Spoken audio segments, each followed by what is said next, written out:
you never heard of Marshall Dillon say, Miss Kitty, have you ever thought of running away? Settling down, would you marry me? If I asked you twice and begged you pretty please, she'd have said yes in a New York minute. They never tied a knot, his heart wasn't in it. He just stole a kiss as he rode away. He never hung his hat up at Kitty's place. Sing along if you know. I should have been a cowboy. I should have learned to rope and ride. Wearing mices, should have ridden my pony on the cattle drive. Stealing a young girl's hearts, just like Gene and Roy, singing those campfire songs. Hey, I should have been a cowboy, kind of like Toby Keith.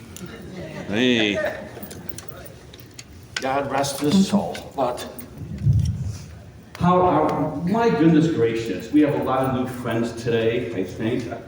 Do I recognize you two in the back? You've been here before. I think maybe you're kind of looking at me like I'm singling you up because I am. Okay, welcome. And I know I met my new friend here earlier today, and she's coming up a little bit closer because she's expecting candy because we told her we would. Okay, anyway, so how are we all doing today? Okay. So when I was younger, if we ever said anything that sounded like, ooh, I don't know if I believe you, do you know what we do? No, okay. We would say, Honest Abe. And do you know why we would say that? It was because Abraham Lincoln, he was the 16th president of the United States. His nickname was Honest Abe. So if somebody thought we was lying, we would say, what we said again, go like, Honest Abe. And that's our way of trying to get them to believe us. So I brought a picture of me today, and I want you to see this. Do you know who this is? This is not a picture of Pastor Pete when he was like 45 years old. I think they kind of look alike. Does anybody think do you think he looks like Pastor Pete?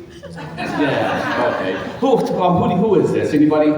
Teddy Roosevelt. Teddy Roosevelt, that's right. And he was the 16th president of the United States. And I don't like to get political here, but I'll say, as president, he did one of my favorite things, and he was the one who started the national park system. I think it's the dude's part of the national system, I believe, and I love that. Okay. So anyway, before becoming president, he was a soldier, an author, served as police commissioner, that's like a police, the chief of New York City, and was even a cowboy. He wanted to be a cowboy, and he was, okay? And as a young man, he staked a claim in North Dakota, that's up north, and he started his own ranch. The ranch where you have like a bunch of cows and animals, you raise for sale. Okay.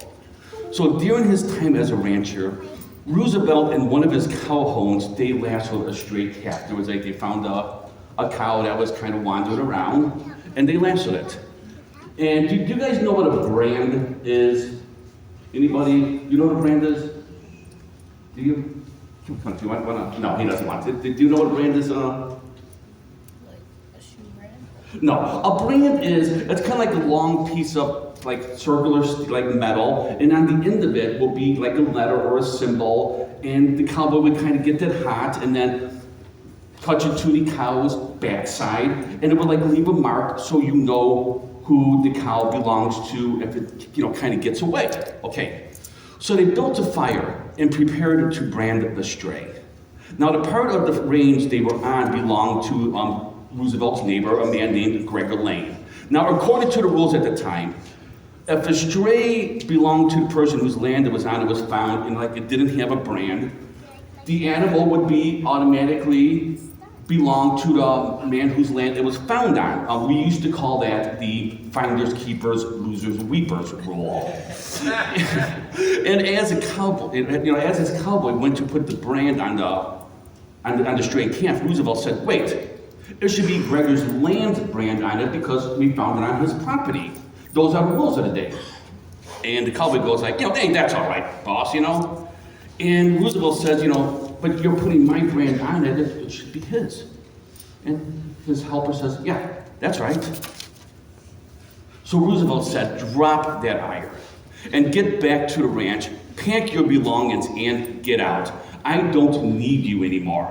A man who would steal for me will also steal from me."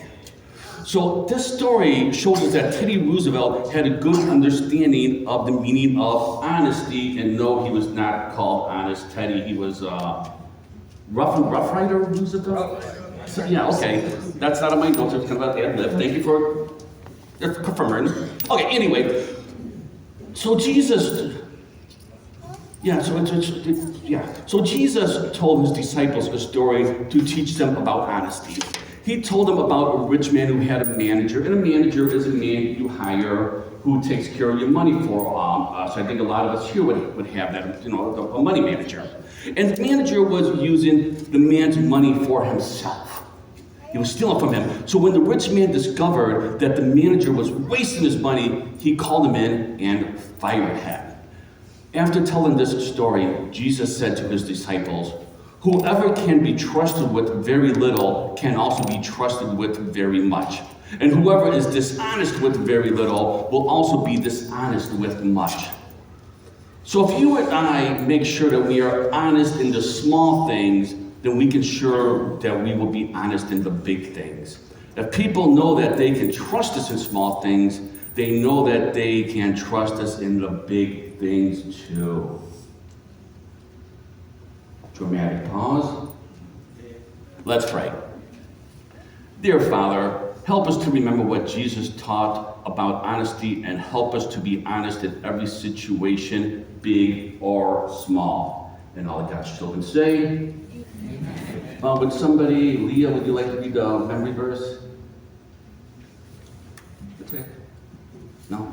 Would anybody like to volunteer to read the memory verse? Mia. Stand. By the way, it's the fourth Sunday. You should be able to do this without reading it off the screen. Just all right. It's called a memory verse for a reason. All right, go ahead.